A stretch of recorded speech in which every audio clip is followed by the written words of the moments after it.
నమస్తే, welcome to మనం TV. ఈరోజు మనతో పాటు సుప్రసిద్ధ జ్యోతిష్య, వాస్తు, సంఖ్యాశాస్త్ర నిపుణులు, అదేవిధంగా ఆగమ ఖగోళ గణిత శాస్త్రానికి సంబంధించిన పండితులు బ్రహ్మశ్రీ డాక్టర్ నాయకంటి మల్లికార్జున శర్మ గారు ఉన్నారు. గురుగారితో మాట్లాడి మిగతా విషయాలు తెలుసుకుందాం. నమస్కారం గురుగారు. నమస్కారం గురుగారు. మరి శ్రీ పరాభవనామ సంవత్సరంలో కర్కాటక రాశి వారికి ఆదాయ వ్యయాలు ఎలా ఉండబోతున్నాయి? రాజపూజ్యం, అవమానం ఎలా ఉంటుంది గురుజీ? తప్పకుండా అమ్మ. ఓం శ్రీ గురుభ్యో నమః. ఓం శ్రీ మాత్రే నమః. శ్రీ పరాభవనామ సంవత్సరాలు అనేక పరిణామాలు, అనేక మార్పులు, అనుమానాలు, అవమానాలతో కూడిన నామ సంవత్సరం శ్రీ పరాభవనామ సంవత్సరం.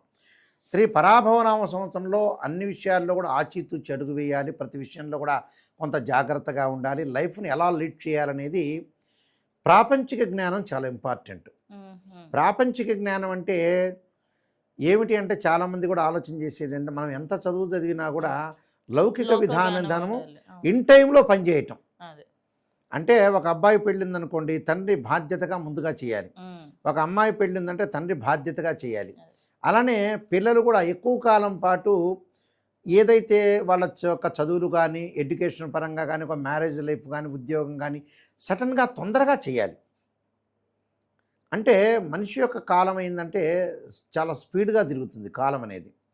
మనం చూసే లోపల ఏజ్ వచ్చేస్తుంటుంది మనిషికి. అందువల్ల కొంత జాగ్రత్తగా ఉండి ఎక్కడా కూడా రకరకాలుగా పరాభవాలు కానీ, మనం చేసే పని మంచిగా చేయటం, అలానే పరాభవం అవసరం అనేక మార్పులు జరిగే అవకాశాలు ఎక్కువగా ఉంటాయి. కాబట్టి ఈ మార్పుల్ని కూడా ఆహ్వానిస్తూ చాలా జాగ్రత్తగా ఆచితూచి అడుగు వేసి ముందుకు వెళ్ళే నామ సంవత్సరమే శ్రీ పరాభవనామ సంవత్సరం అంటారు. ఇది ప్రభవాది షష్ఠి సంవత్సరాల 40వ సంవత్సరం శ్రీ పరాభవనామ సంవత్సరం అంటారు. శ్రీ పరాభవనామ సంవత్సరంలో కర్కాటక రాశి వాళ్ళకి ఏ విధంగా ఉండబోతుంది అంటే, పునర్వసు నక్షత్రం 4వ పాదము, పుష్యమి నక్షత్రం 1, 2, 3, 4 పాదాల్లో జన్మించిన వాళ్ళు, ఆశ్లేష నక్షత్రం 1, 2, 3, 4 పాదాల్లో జన్మించిన వాళ్ళందరూ కూడా కర్కాటక రాశి వాళ్ళు అంటారు. కర్కాటక రాశి వాళ్ళకి ఏంటంటే హీ, హూ, హే, డో, డీ, డూ, డే, డో అనే అక్షరాల వాళ్ళందరూ కూడా కర్కాటక రాశి జాతకులు అవుతారు. మరి కర్కాటక రాశి వాళ్ళకు వచ్చేటప్పుడు 2 ఆదాయం 11 ఖర్చుగా ఉంటుంది.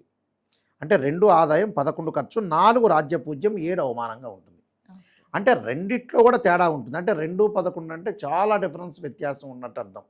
మరి కర్కాటక రాశి వాళ్ళ యొక్క గ్రహగమన గతులు మనం చూసుకునేటట్టయితే సహజంగా కర్కాటక రాశి వాళ్ళకి ప్రధానంగా షష్టమాధిపతి అలానే దశమాధిపతి అయిన గురువు వ్యయంలో ఉండటం, జన్మంలో ఉండటం, ద్వితీయంలో ఉండటం జరుగుతుంది.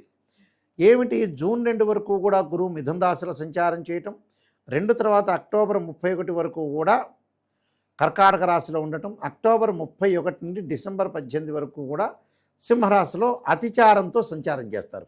డిసెంబర్ 18 తర్వాత మళ్ళీ అతిచారం పోయి వక్రగతిలో సింహరాశిలోకి మళ్ళీ అదే సింహరాశిలో వక్రస్థితిలో ఉంటాడు. ఇది గురువు యొక్క బలం.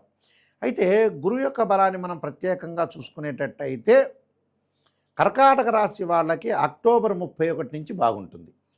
అక్టోబర్ 31 నుండి డిసెంబర్ 18 వరకు అంటే 2 నెలల కాలం మాత్రం బాగుంటుంది. అయితే ఒక గ్రహం బాగలేకపోతే ఇంకో గ్రహం బాగుండొచ్చు, ఇదే గ్రహం అనుకోకూడదు.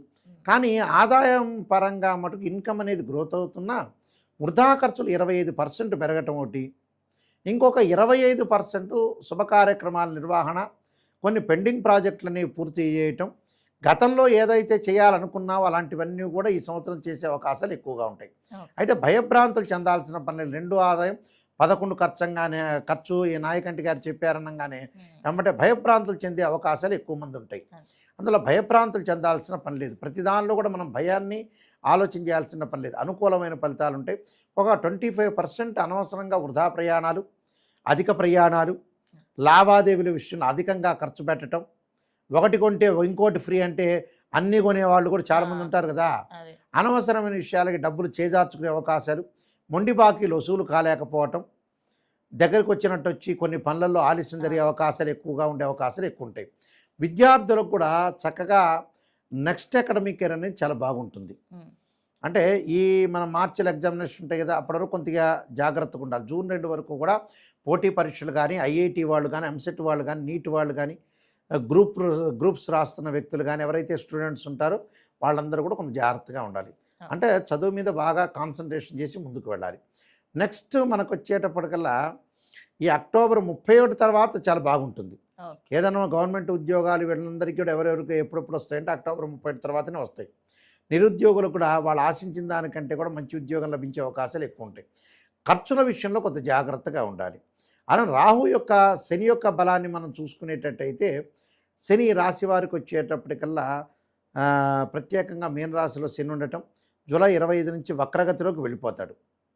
వక్రగతిలోకి జూలై 25వ తారీఖుకు వెళ్ళంగానే అష్టమ స్థానంలో శని ఏర్పడతాడు. అంటే సప్తమాధిపతి అష్టమాధిపతి అష్టమ స్థానంలో ఉంటాడు వీళ్ళకి. జూలై 25 తర్వాత అష్టమ స్థానంలోకి రావటం అంటే వక్రగతిలోకి వెళ్ళిపోతాడు అని అర్థం. వక్రగతిలో అంటే వెనక స్థానం ఉన్నట్టు అర్థం. అదే అష్టమ స్థితి అంటారు. మామూలుగా సాధారణ స్థితి ఏంటంటే నవమ స్థానంలో ఉన్నాడు. వక్రగతిలోకి రాగానే అష్టమ స్థానం యొక్క ఫలితాలు వస్తాయి, రిజల్ట్స్ వస్తాయని అర్థం, క్లారిటీగా చెప్పదలుచుకుంటే. అయితే ఆరోగ్యపరంగా ఇబ్బందులు కలగకుండా చూసుకోవటం చాలా మంచిది. హెల్త్ ఈజ్ వెల్త్ అన్నారు, హెల్త్ ఈజ్ గ్రేట్ లక్ అన్నారు. ఆరోగ్యపరంగా ఇబ్బందులు కలగకుండా చూసుకోవటం మంచిది. ఎలాంటి ఆరోగ్య పరిణామం జరిగినా భగవంతుడి యొక్క ఆరాధన, డాక్టర్ని కన్సల్ట్ చేయటం చాలా ఇంపార్టెంట్ ఇక్కడ. దాంతోపాటు రాహు యొక్క ఫలితం వల్ల కూడా ఆరోగ్యపరంగా ఇబ్బందులు కలగకుండా చూసుకోవాలి. ప్రతి పనిలో కూడా కొంత లేట్ అయ్యే అవకాశాలు ఉంటాయి, ఒడిదుడుకులు కలిగే అవకాశాలు ఎక్కువ ఉంటాయి. అలాంటి ఒడిదుడుకులు లేకుండా జాగ్రత్త వివరించి ముందుకు వెళ్ళాలి. ఒక ప్లాన్ ప్రకారంగా వెళ్ళాలి. లైఫ్ను ఎలా ఎన్హాన్స్ చేసుకోవాలి, ఎక్కడ కూడా డిఫరెన్స్ ఆఫ్ ఒపీనియన్స్ లేకుండా మ్యూచువల్ అండర్స్టాండింగ్ అనేది చాలా ఇంపార్టెంట్, వెరాసిటీ అనేది చాలా ఇంపార్టెంట్. మనం ఏదైతే ఉంటున్నా లైఫ్ను లీడ్ చేయాలి, అలాంటి లీడ్ చేసుకొని ముందుకు వెళ్ళాలి. ఎక్కడ కూడా డిఫరెన్స్ ఆఫ్ ఒపీనియన్స్ అనేది ఉండకుండా చూసుకోవాలి. అలాగే కేతు యొక్క బలాన్ని మనం చూసుకునేటట్టయితే కేతు డిసెంబర్ 7 వరకు సింహరాశిలో ఉంటాం. 7 తర్వాత కర్కాటక రాశిలోకి జన్మస్థానంలోకి వస్తాడు. అంటే వైఫ్ అండ్ హస్బెండ్ రిలేషన్లో లాంగ్ రన్లో ఉండాల్సిన అవసరం అనేది నెసరీ ఉంటుంది. కాబట్టి భార్యాభర్తల మధ్యలో గొడవలు లేకుండా, అలానే పిత్రార్జిత విషయంలో కోర్టు సమస్యలు వచ్చే అవకాశం ఉంటుంది. అన్నదమ్ముల మధ్యలో కూడా ప్రమాదాలు రాకుండా చూసుకోవడం చాలా ఇంపార్టెంట్. అంటే ఇవన్నీ కూడా యాక్చువల్గా చూసుకొని ముందుకు వెళ్ళాలి. మరికొన్ని ఫలితాలకు మనం చూసుకొని వెళ్తే సహజంగా ఈ రాశి వారికి వచ్చేటప్పుడు తండ్రి యొక్క అనారోగ్య విషయంలో కానీ, అలానే వృత్తి ఉద్యోగాల యందు కొంత అభివృద్ధి అనేది చాలా ఇంపార్టెంట్. నమ్మిన వారి వల్ల మోసపోయే అవకాశాలు, మొదలు చికాకులు కలిగే అవకాశాలు, ఆరోగ్య విషయంలో శ్రద్ధ పెట్టడం ఒకటి. అలానే అష్టమంలో రాహు వల్ల ధనం ఖర్చు అయ్యే అవకాశాలు ఎక్కువ ఉంటాయి. అంటే ధనం ఎంత వస్తున్నా కూడా కొంత ఖర్చు అయ్యే అవకాశం, జాగ్రత్త వహించమని చెబుతున్నాం. అలానే అక్టోబర్ నుండి జనవరి యొక్క మధ్యకాలం వరకు కూడా అన్ని విధాలు అనుకూలంగా ఉండే అవకాశం ఉంటుంది. ధనలాభం కలగటం ఒకటి, అంటే ఎప్పటి నుంచి అక్టోబర్ నుంచి జనవరి వరకు కూడా. అలానే ఉద్యోగులకు అధికారుల వల్ల కొంత ఇబ్బందులు కలగటం ఒకటి, ఇష్టం లేని ప్రదేశాలకు ట్రాన్స్ఫర్ జరిగే అవకాశాలు, పనుల ఒత్తిడి ఎక్కువగా ఉండటం, ఆరోపణలు ఎక్కువగా ఎదుర్కొనే అవకాశాలు ఎక్కువ ఉంటాయి. అలానే పనుల నుండి వీళ్ళు ఏదైతే సాఫ్ట్వేర్ కంపెనీలో పనిచేస్తున్నారో వాళ్ళకు ఉద్యోగాలు పోయే అవకాశాలు ఉంటాయి, చాలా జాగ్రత్త వహించాలి. మళ్ళీ నిలదొక్కుంటారు, అంటే ఉద్యోగం పోతుంది అని అనుకుంటారు, మళ్ళీ నిలదొక్కునే అవకాశాలు ఎక్కువ ఉంటాయి. అనవసరమైన వ్యాపారులకి విస్తరణ ఎక్కువగా అధిక వ్యాపారం చేయటం, అధిక పెట్టుబడుల వల్ల కూడా నష్టం రాకుండా చూసుకోవాలి. భాగస్వామ్య వ్యాపారంతో విభేదాలు కలిగే అవకాశాలు ఎక్కువ ఉంటాయి. రియల్ ఎస్టేట్ రంగం వాళ్ళకు కూడా మధ్యలో కొన్ని అవాంతరాలు జరగటం ఒకటి. అలానే మెడికల్ సంబంధించిన డాక్టర్ కానీ, మెడికల్ కానీ, కిరాణా కానీ, ఫ్యాన్సీ సంబంధించిన విషయాల్లో కొంత మంచి అనుకూలమైన ఫలితాలు జరిగే అవకాశాలు ఉంటే, పండ్లు కూరగాయలు చిరు వ్యాపారులు అనే వాళ్ళందరికీ కూడా చాలా అనుకూలంగా ఉంటుంది. అన్ని విధాలుగా రాణింపు, భాగస్వామ్య విభేదాలు కలిగే అవకాశాలు రాకుండా చూసుకోవాలి.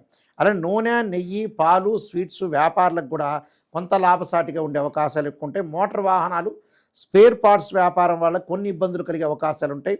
అలానే వృత్తిపరంగా అంటే డాక్టర్లకు కానీ, అడ్వకేట్స్ కానీ, జడ్జెస్ కానీ వీళ్ళకి అనుకూలమైన ఫలితాలు ఉంటాయి. అభివృద్ధి పరంగా అనుకూలంగా ఉంటాయి. కొన్ని సమయాల్లో ఆర్థిక పరంగా ఖర్చులు పెరిగే అవకాశాలు ఎక్కువ ఉంటాయి.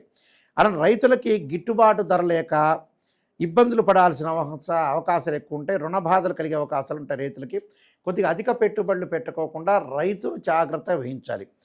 నమ్మిన వారి పార్టీలో ఉండలేక, ఇంకో పార్టీలో చేరలేక రాజకీయ నాయకులు ఇబ్బందులు పడటం ఒకటి.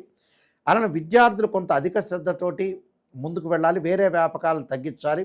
స్త్రీలకి, ఆడవాళ్ళకు వచ్చేటప్పుడు కుటుంబ పరంగా కొన్ని చికాకులు కలగటం ఒకటి, కుటుంబ విరోధాలు, వైరాలు, ప్రతి విషయంలో కూడా ఆందోళన జరిగే అవకాశాలు ఎక్కువ ఉంటాయి. దూరదేశ ప్రయాణాలు కొన్ని వాయిదా పడటం అవకాశాలు ఎక్కువ ఉంటుంది. కాబట్టి భార్యాభర్తల మధ్యలో అన్యోన్యత లోపం లేకుండా చూసుకోవాలి.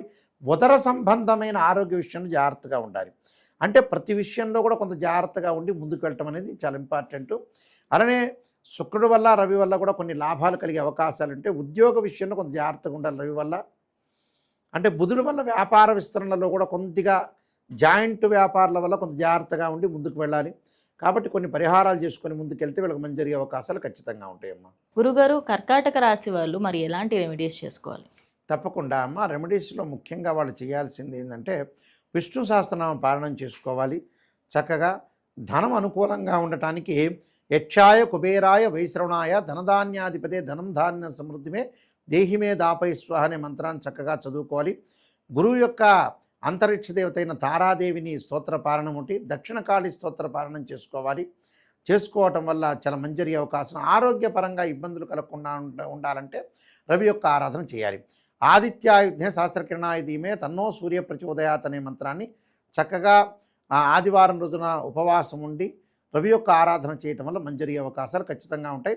కర్కాటక రాశి వాళ్ళందరూ కూడా శ్రీ పరాభవనామ సంవత్సరంలో శ్రీ పరమేశ్వరుడి యొక్క కరుణాకటాక్షం ఉండాలని ఆశిస్తూ సర్వే జన సుఖినో భవంతు.